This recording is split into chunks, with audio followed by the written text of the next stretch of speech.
Onaning duosi jannatning kalitidir. Bu mening onam tabrik loyihasini boshlaymiz. Chiroyli qo'shig'imiz Sarishon.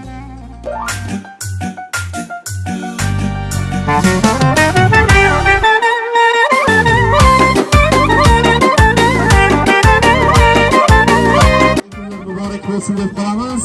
Ayni daqiqalarda mana shu farzandlarning quvonchiga biz ham sherikmiz.